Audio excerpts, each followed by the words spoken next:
যেখানেই থাকো বন্ধুরা, আশা করি সবাই ভালো আছো। দেখো আজ ব্যাগ জামা কাপড় কত রোদ্দুরে দিয়েছি, আর সকাল থেকে অনেক কাঁচা হলো। ব্যাগগুলো মুছে বাইরে গেলে মনে হয় যেন ভালো করে কেচে পরিষ্কার করে রোদে দিই। আর বউয়ের জন্য নিয়ে এসেছি, যে বউ থাকে আমাদের বাড়িতে, একটা মাথার ফুল আর একটা হচ্ছে ব্যাগ। আর আমরা কিনেছি খুব দরকারি ছোটোখাটো হলেও সেফটি পিন, কটা মাথার ফুল আর ক্লিপ।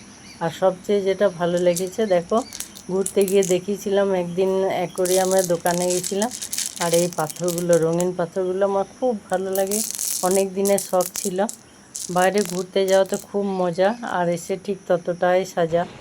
দেখো সব কাচা হচ্ছে, আর এদিকে সব আয়রন করে রাখা হচ্ছে। এরপর জমা করার পর তারপর সব আবার ঢুকিয়ে রাখবো। এগুলো বেশ কড়া রোদ্দুর ছাড়া তো ভালো লাগে না, আর এসে অনেক দিন পরে থাকলে ভালো লাগে না। এগুলো টুকটাক টুকটাক করে কাচা হচ্ছে, একদিনে তো সব কাচা সম্ভব নয়। এরপর রোদ্দুর দেখে দেখো এখানে আছে, এটা হচ্ছে কালো জিরে সমস্তটা। আর বর্ষার সময় এগুলো নিয়ে খুব কষ্ট পাই, কেমন একরকম দেখাচ্ছি, দাঁড়াও কি বেরোচ্ছে। দেখো বেশ কিছুক্ষণ ভিজিয়ে রেখেছিলাম, তলে থেকে কেমন মাটি আর একটা কেমন তেল তেল জিনিস বেরোচ্ছে, কালো কালো। এটা সরাসরি পাঁচ ফোড়নে ব্যবহার করতে খুব খারাপ লাগে। আর কালো জিরে তো আমাদের খুব দরকারি জিনিস, আর উপকারীও প্রচণ্ড। বর্ষার সময় কালো জিরে ভর্তা, কালো জিরে একটু রসুন সর্ষের তেলে ভেজে মুড়ি খেলে যে সর্দি সর্দি লাগে, গা হাত পা ব্যথা করে, ওই সব জন্য খুব উপকারে দেয়। এবার দেখো অনেকক্ষণ ভিজিয়ে ধুয়ে যেন পোষাচ্ছে না, কেমন এক ধরনের সেই চিটচিটে মাটি, গলছেও না একদম। এগুলো পরিষ্কার করে রেখে দেবো, ধুয়ে চট করে ব্যবহার করা যায়। আর নিচে কতটা মাটি রয়েছে দেখে অনুমান করা যাবে না, ঠিক বাটির তলে দেখাবো, দেখবে শেষে। যতবার ধুয়ে এরকম ছাকনা দিয়ে ফেলছি ততবার বেরোচ্ছে। দেখো এই বড় বাটির মাটি পুরোটা মাটি হইল। যতটা সম্ভব একটু ধুয়ে পরিষ্কার করে মশলার জিনিসগুলো ব্যবহার করতেও ভালো লাগে, আর এগুলো তো সব পেটেই চলে যাবে।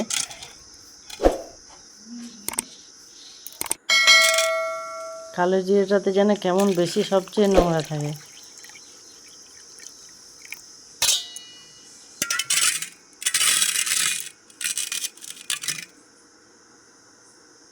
দেখেছো, দেখো কেমন একটা শক্ত চিটচিটে মাটি, জলেও যেন গলতেই চাইছে না।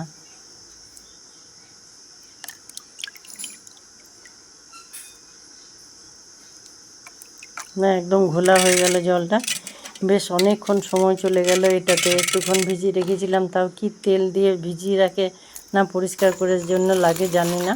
তারপরে ওগুলোকে পাতলা কাপড়ে পেপারের ওপর মেলে দিলাম, জলটা টেনে যাবে। আর দেখো ছোলা নিয়ে এসছে, একটা প্যাকেট ছোলাতে কত রকম খোসা। কয়েকদিন ধরে হাতে করে এক মুঠি করে বের করে দেখছি, মনে হচ্ছে যেন কলাইয়ের চেয়েও অনেকটা খোসা বেশি।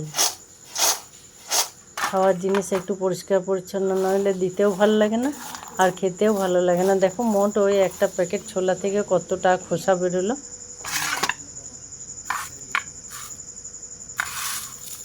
কিছু সকালের দিকে কিছু রান্না বসিয়ে এই টুকটাক কাজগুলো না করলে আর অন্য সময় হয় না। আর ফেলে দিলাম কতগুলো কাঠি বেরোলো দেখলে।